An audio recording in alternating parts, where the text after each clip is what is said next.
I don't even know how to phrase it properly. The duality of people, I guess we could talk about, Um, More specifically, and what brings this to mind is myself, and I have several friends, and not just here in my local area. I have friends. Me and Jen talk about things that each of us do, and we really we help each other out with things. When she has events, I usually try to talk people about them, and she's always helped me with my charity involvement as well. And for some reason, people think that because we do good in communities, or maybe we're outspoken for certain things, that we can't have bad moods or uh, say certain words, curse words, and things. Just always supposed to be prim and proper.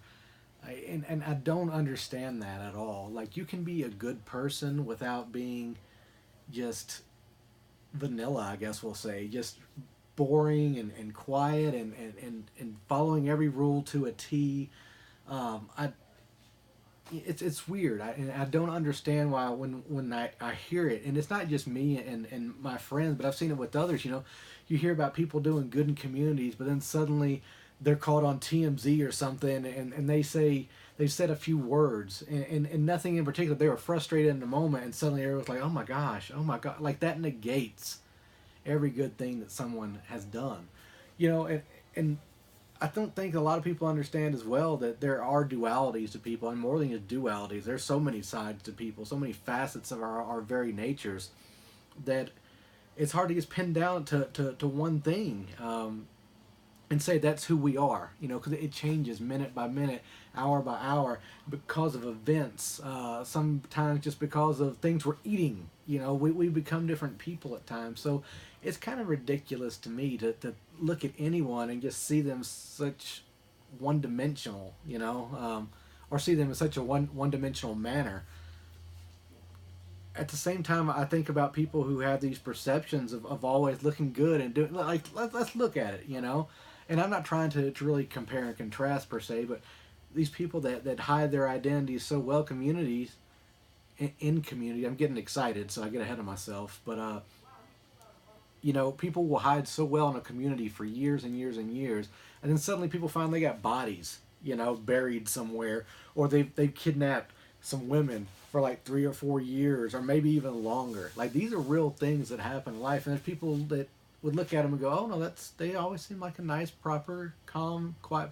Like, at least with some of us, you see all of that. Like, the reason I want to do this segment is because it's raw and unfiltered, and it bugs me. It bugs the shit out of me when I hear people just get so hung up on things. Like, right now, somebody's looking at me going, "Oh, well, I can't believe he's talking like that." You know what? Screw that. That's stupid.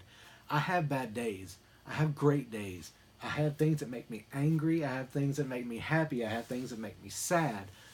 And to hide all that is just ridiculous.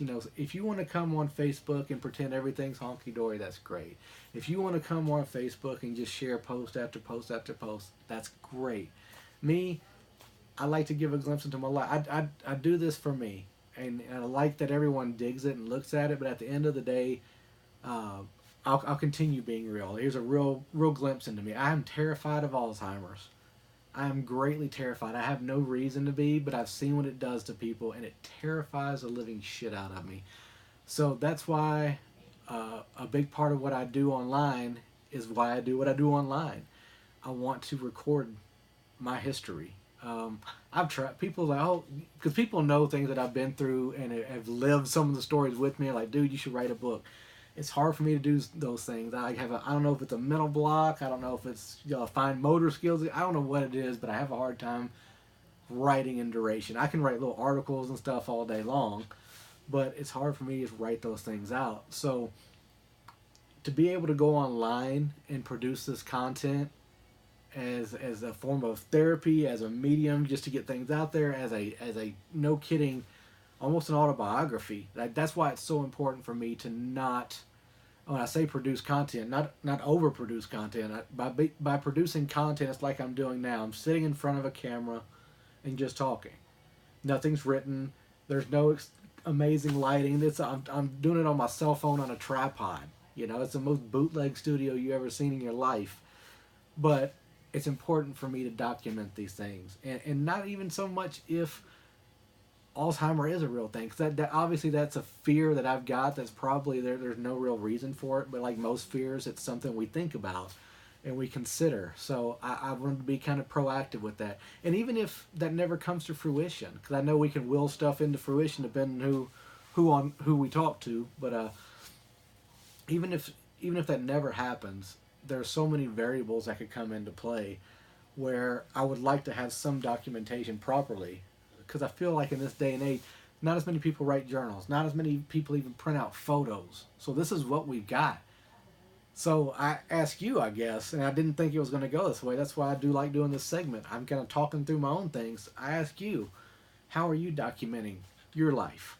You know, I look back, like I go to my parents' house, I can pull open photo albums and stuff, and my mom, love her to death, fantastic. And I give her crap sometimes because she's so into Shutterfly, but she makes these little books and she sends them to me and the kids, and it's got pictures in there of everything that we've done during the year.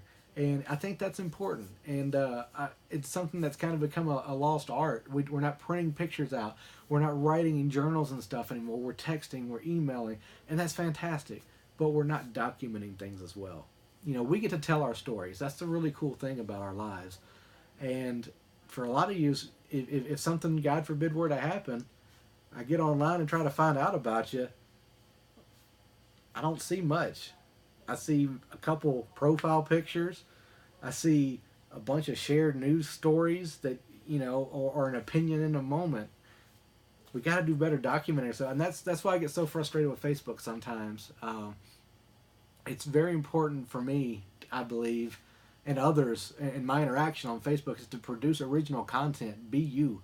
I don't care what everybody else is sharing 1,000,000,000,000,000,000 times. I'm glad you think it's funny, but I'm not there for that. I'm here to interact with you. That's the whole point of social media, is to interact with each other.